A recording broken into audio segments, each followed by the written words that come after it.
Una nueva invitada. Sí, con Paula Lambertini, feminista. Ahí así le gusta estamos. que la presentemos. Igual ya estábamos hablando, ¿viste cómo somos las mujeres? Estábamos entre las tres ya armando proyectos. Bueno, y proceda nomás. Yo Yo les voy a contar algo además. Yo me hice feminista por el encuentro con muchas compañeras. Entre ellas, y era muy chica, Estela igual no es tanto más grande que yo, pero éramos... Pero era grande ya. Claro, eras más grande que yo, por lo menos yo tenía 18 años más o menos. Bueno, entre las compañeras que me han hecho feministas, porque una no nace feminista, una se hace feminista, entre esas compañeras estaba Estela cuando, bueno, hace 20 años, ¿no? La conozco y en gran parte la conciencia de género fue a partir de experiencias compartidas. Así que la conozco hace... Sí. Y Eran muy chiquititas y jóvenes, y ahora yo diría algo respecto a este tiempo que vivimos. Yo creo que ahora nacen feministas. En tu época no, y en la mía tampoco, pero ahora nacen feministas. Ahora Eso sí. es fantástico. Tienen Ahora una sí. potencia increíble, las chicas Digamos más que jóvenes.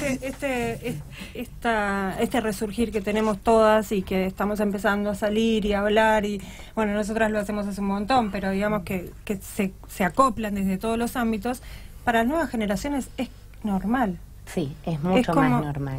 Es lo que son. Vos sabés que me contaba ahora en estos días que reflotó el debate del aborto, que en realidad hasta hace rato, pero surgió esta idea de posibilidad de que se debata en el Congreso. Tengo una sobrina de 15 años y me contaba que su grupo de Instagram y de WhatsApp de la escuela, que son todos chicos y chicas más o menos de su edad, con algunos que ni conocen, pero son de distintas divisiones, estallaba con el tema y con una fuerte adhesión. Y hace unos años, en los chicos y las chicas adolescentes, era un debate más complejo. Digo, me parece que tiene que ver un poco con esto, ¿no? Que hay un feminismo que ha logrado como permear este lugar común o este sentido común más reactivo, y me parece que es un fenómeno que creció bastante a partir del Ni Una Menos, del 2015, de esas movilizaciones muy masivas, pero al punto de que ahora ya estos temas se tratan hasta en los programas de Chimentos, ¿no? Es Sí, muy bueno.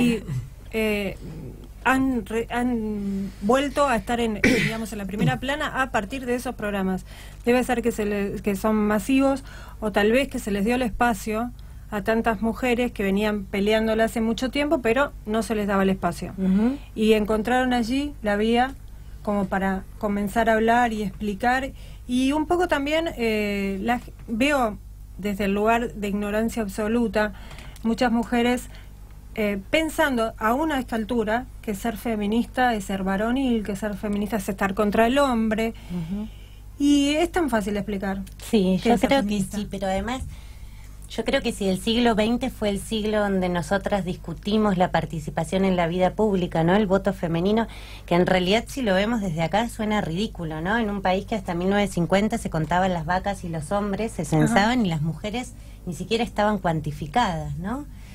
Si fue el siglo de nuestra participación en la vida pública y de la posibilidad de elegir, de votar y de ser votadas, el siglo XXI es el siglo en el cual nosotras vamos a debatir algo que también parece ridículo, ¿no? Yo le trato de explicar muchas veces a mis compañeros esta discusión, este amplio debate cultural que nos permitió Ni Una Menos, que permitió masificar este debate, que todas discutamos en casa, en el trabajo, en la universidad, en los barrios, cuál es el rol de las mujeres en la sociedad, qué rol nos asigna la sociedad. Creo que el siglo XXI nos va a permitir discutir esto.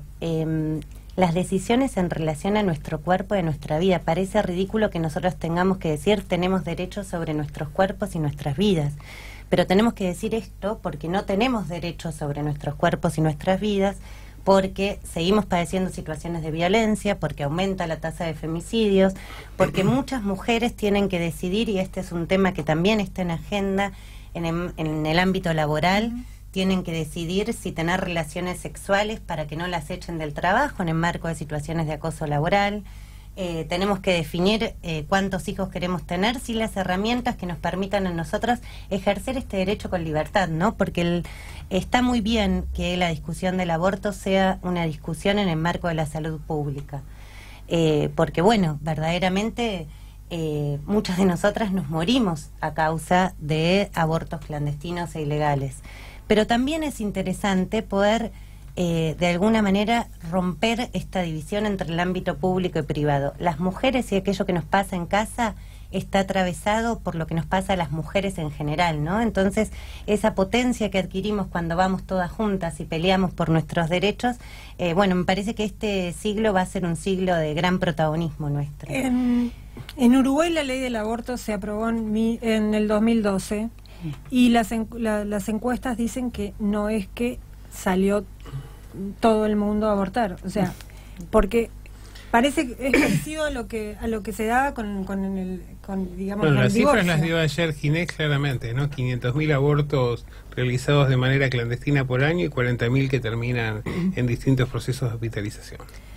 Sí, vos ¿Qué es sabés una que cifra? hay dos cosas en eso que se mostró. El ejemplo Uruguay es uno y podemos pensar la comparación con España.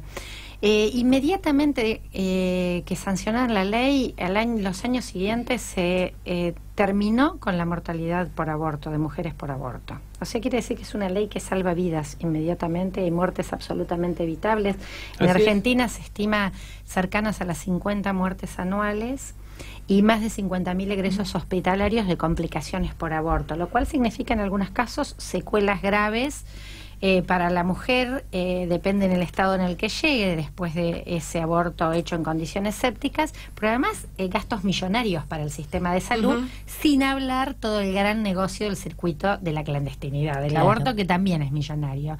Pero en España, además, que se legalizó finalmente no hace tantos años tampoco, 2010-12 creo que es, hasta las 14 semanas de gestación, tiene una población parecida a la Argentina y se hacen 6 veces menos abortos que en la Argentina. Entonces, acá digo, tenés como la doble cuestión para todos los que tengan interés en que haya menos abortos. Que cuando vos salís de la clandestinidad y de la ilegalidad, eso te permite operar e intervenir sobre las razones que te llevan al embarazo no deseado.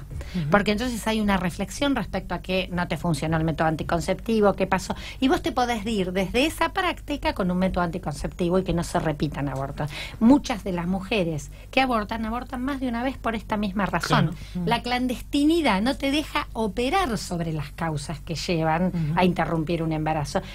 Desde cualquier sentido, la verdad es que de una irracionalidad, discriminación, injusticia, la penalización, que no se puede explicar, porque uno dice, bueno, una sociedad donde hay distintas posiciones, es un tema controvertido, bueno, hay que dejar la mayor libertad para resolver en libertad. Una ley no obliga a nadie, al contrario, da derechos y cada una va a decidir en función de su conciencia, de sus ideas de moralidad, no, eso no está en discusión. Es que es un combo, me parece, ¿no? Porque en realidad, en primer lugar, no es que se va a salir a abortar, porque de hecho se aborta y se aborta en las peores condiciones, lo cual en realidad es nada más que garantizar las condiciones básicas. Pero además vemos que simultáneamente se están cerrando aulas, las políticas de educación sexual no funcionan, a la ciudad de Buenos Aires no le llegaron preservativos que tuvo que comprar del tesoro de la ciudad autónoma. Es decir, ¿cómo podemos hacer para garantizar que no se aborte? Es decir, que no existe esta instancia, porque existen instancias de prevención, si el Estado mismo disuade toda alternativa en términos de educación y de inclusión social. Bueno, igual en el fin de semana salió la versión de boca del senador Pinedo de que seguramente el presidente vetaría la ley si es aprobada. O sea, estamos ante la posibilidad de que esto sea una cortina de humo para que no se hable de otros temas, cosa que sería muy malo para todo lo que se viene luchando para poner este tema adentro de las cámaras.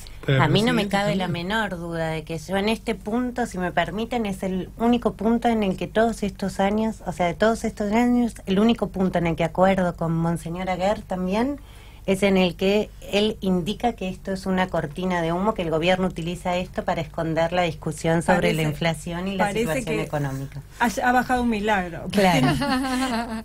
Aguer no nos tiene acostumbrados a hablar. Ni que le preocupe esto? la pobreza, ni que le preocupe nada de eso. Esto es porque expresa una iglesia absolutamente alejada de todos. Absolutamente. Ahora, ¿por qué pensamos que es una cortina de humo? Y a mí no me cabe la menor duda, porque yo no creo que el presidente de la Nación, la gobernadora y nadie en el marco del oficialismo esté preocupado porque las mujeres pobres se mueren a causa de abortos clandestinos.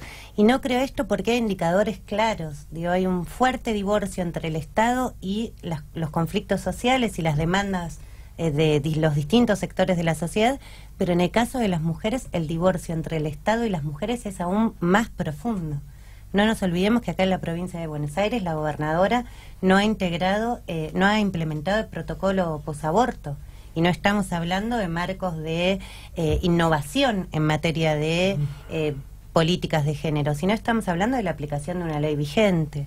Sí, yo ahí lo que incluiría, como digo, me parece que las intencionalidades del oficialismo están a la vista, ¿no? A mí terminamos el 21, que ellos quieren minimizar lo que significó esa gran movilización que hubo en las calles. Creo que en diciembre se empieza a dibujar. Ellos ganan la elección y parecía que discutíamos 20 años de gobierno liberal en la Argentina.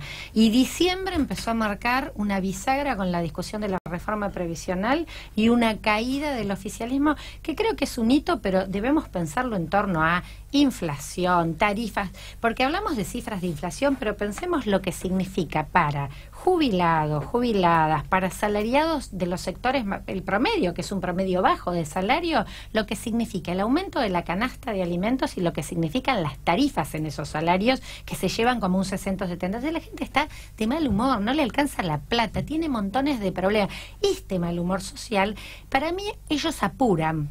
Nosotras hemos evaluado en distintos momentos que va a haber como algún momento que las razones por las que se iba a debatir el Congreso en el aborto en el Congreso no iba a tener que ver con el tema de fondo, sino que determinada coyuntura política lo iba como a posibilitar. Ahora, ¿qué hay? Lo que para mí es innegable, que quien posibilita esto es un movimiento feminista y de mujeres fenomenal que lleva más de 10 años de la campaña, que articula más de 300 organizaciones, que tiene redes de profesionales, que tiene...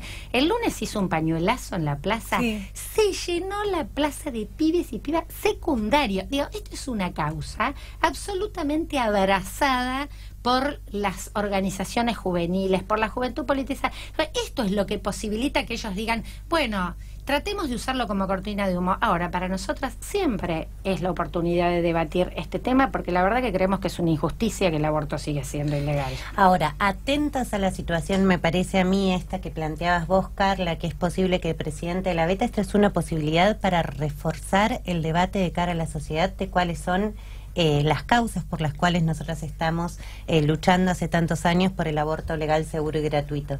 Nosotros entendemos que el Congreso Nacional se tiene que hacer eco y que nosotras, lejos de descansar en esta supuesta libertad de conciencia que le da el presidente a sus legisladores para legislar sobre este tema, tenemos que aprovechar este momento para redoblar los esfuerzos, generar más ámbitos de debate, mayor organización para construir las condiciones de que efectivamente esta ley salga del Congreso. Y es muy importante saber, además, qué piensan nuestros diputados, nuestros senadores, qué piensan de este proyecto de ley, digamos, qué piensa cada uno, para que la gente a la hora de votar sepa por sí o por no a quién está votando y cómo los representan en temas importantes como estos. Pero tenemos además muy pronto una jornada, el 8M, y sé que en La Plata el día viernes se realizó una asamblea donde estuvieron todas las mujeres allí haciéndose escuchar.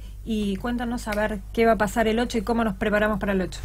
Bueno, en principio, nos juntamos este viernes a las 17 horas en Plaza San Martín en una jornada que realmente fue magnífica. Más de 1000 mujeres. Sí, superó las expectativas que teníamos. Evidentemente hay mucha vocación de las mujeres de organizarnos y participar y protagonizar este momento.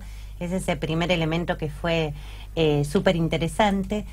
Lo que entendemos también nosotras desde La Plata es que tenemos que hacer desde aquí un aporte para, si bien se va a tratar la ley del aborto, por ejemplo, en el Congreso, y eso queda en Capital Federal, y va a haber una movilización en Capital, siempre desde La Plata lo que creemos es que también tenemos que darle una mirada desde nuestro terruño y hacer un aporte a los temas nacionales desde la ciudad y desde la provincia. En ese sentido estamos un poco preocupadas. Yo no sé si ustedes saben que hace alrededor de 6 meses en la ciudad de La Plata se votó una emergencia por violencia de género por unanimidad en el Consejo Deliberante, que constaba con 11 puntos que centralmente abordaban la violencia en situaciones de emergencia. A 6 meses de aprobada esta ordenanza, no podemos decir que el Ejecutivo Municipal haya implementado una sola medida en materia de violencia de género. Lamentablemente se va a volver a poner a discusión este 8 de marzo seguramente la evaluación de estas medidas. Ahora creemos que es muy importante volver a reformular o exigirle al Estado municipal que implemente esta emergencia, que además convoque a la reunión del Consejo Consultivo de la Sociedad Civil, que era un organismo que habíamos creado en el marco de la emergencia para que las organizaciones de mujeres, las organizaciones gremiales, las organizaciones estudiantiles pudieran participar de la elaboración de las políticas públicas en materia de prevención, asistencia y erradicación de la violencia de género en el marco de las políticas municipales. Y también porque somos la capital de la provincia de Buenos Aires, tenemos una responsabilidad con los 134 distritos, ¿no? De alguna manera. Entonces también la idea de juntarnos en Plaza San Martín fue también generar una serie de exigencias al Estado provincial para que pueda implementar políticas en este sentido, teniendo en cuenta que en la provincia de Buenos Aires tenemos la tasa más alta de femicidios de todo el país, ¿no? Cada 4 días muere una mujer. Yo quisiera recordar algo, además, que justamente se llama el paro internacional de las mujeres, porque el eje fuerte es el reclamo por trabajo. Entonces reclamamos tema porque el planteo de que no haya más muertes de mujeres, no haya más violencia, también se viene planteando que hay una base estructural de desigualdad que tiene que ver con la falta de las mujeres de acceso a trabajo digno, de calidad, igualdad real de oportunidades, y a concebir otra cosa, que es el trabajo de las mujeres en un sentido amplio. No solo el trabajo que se hace de manera remunerada, sino todo aquel trabajo invisible que es de cuidados, del hogar, de comunitarios, sociales, que son absolutamente feminizadas las responsabilidades de estas tareas y que no están vistas en la sociedad y que tienen mucho que ver con la base de la desigualdad que después nos afecta a las mujeres a la hora de el trabajo, a la hora de los espacios de participación, porque siempre tenemos que estar con esta doble, triple jornada. El eje del paro internacional de las mujeres tiene mucho que ver con esto y me parece una clave que se decidió ya también el año pasado en La Plata. Va a ser muy grande la marcha en Buenos Aires, pero acá tenemos a la gobernadora, que es la cara de Macri en la provincia, tenemos a Garro y también acá hay que discutir, porque cuando decimos que el neoliberalismo es desigualdad social, también es desigualdad de género. Cuando la gobernadora le dice a las docentes, mayoría mujeres, que el centro del aumento que se le va a dar es el presentismo. ¿Qué está diciendo? Que las docentes no pueden enfermarse, pero además que son las responsables fundamentales de los cuidados, van a ser castigadas por la provincia quitándole presentismo. Claro, que además quitándole un ingreso entre 4.500 y 6.000 pesos al año. El principal aumento que está ofreciendo es un castigo si te enfermas, si cuidas. Qué mirada machista, qué mirada patriarcal y neoliberal que tiene detrás de un discurso que tapa eso, ¿no? Y en provincia de Buenos Aires, todo lo que se había implementado en materia de género ha retrocedido, porque hoy por hoy no hay, ciertamente, y vos lo podés decir bien, Paula, porque creo que tenés las estadísticas, nada en cuanto a lo que son las comisarías por las mujeres, los lugares de refugio y todo lo que tiene que ver en materia de violencia, se ha descartado absolutamente, el presupuesto no llega ahí, cosa que es muy grave, porque los casos de femicidio no dejan de ser una constante cada año. De hecho, hoy había un debate por la niña que violaron y mataron en Junín, terrible caso, y el fiscal discutía si era femicidio o no porque es menor de edad. Y si todavía tenemos que ponernos a debatir, es que no está suficientemente hablado y no llega suficientemente a todas las personas que tiene que llegar el mensaje cómo se ha dado y la ley cómo se modificó, porque la ley de femicidio se modificó para que tenga una pena considerable. Yo lo que creo en realidad es que nosotros tenemos que poder seguir luchando para que este debate cultural, ¿no? Este amplio debate cultural del que hablábamos antes sobre el rol de las mujeres en la sociedad, dé paso también a un profundo debate sobre el rol del Estado, ¿no?, en materia de garantizar los derechos, porque siempre, si no, la resolución va a ser caduca. Ahora, ¿por qué digo esto? Porque, por ejemplo, aparece esta idea en muchos ámbitos de la vida, pero aparece Calu Rivero, por ejemplo, diciendo esto de acoso de Juan D'Artés, ¿no? Lo que parece después es que una señora sufrió una situación muy similar en un trabajo en una agencia de seguridad, dijo que por las redes sociales que su superior le había exigido que tenga relaciones sexuales para poder tener un franco e ir al cumpleaños de su hija, y a ella le echaron. Digo, y ahí no está el Ministerio de Trabajo garantizando el derecho de esa mujer de no ser acosada. No está el Ministerio de Trabajo, no está la Gobernación, por ejemplo, en el caso del sábado, que en Echeverri una mujer había hecho una denuncia por violencia de género, había tomado la definición de separarse, y vino el marido con una escopeta y la mató frente a la hija. No está la policía de la provincia de Buenos Aires garantizando la protección de esa mujer que tenía una denuncia en la justicia y una todavía no le queda perimetral. claro cuándo tomar la denuncia o no. Mira, lo que pasa que además hay otro fenómeno con eso. Falta una integralidad en la intervención.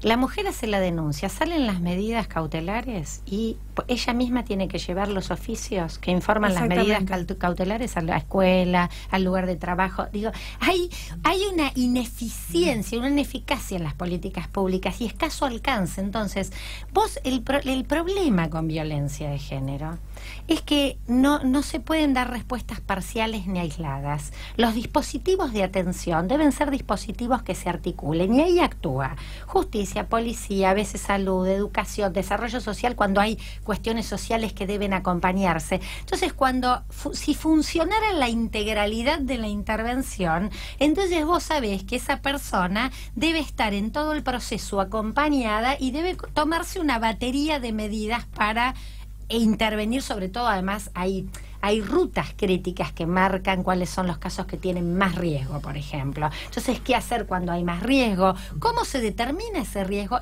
Pero eso está estudiado. Está estudiado, está estandarizado. Ahora, nosotros siempre tenemos como respuestas erráticas, ¿no? Aparecen los programas, las políticas, las publicidades, salieron las cámaras de televisión y decaen. Los programas se crean y después se los desinfla. Este es un problema, ¿no? Yo siempre siento como que llegamos tarde porque nos pasa esto.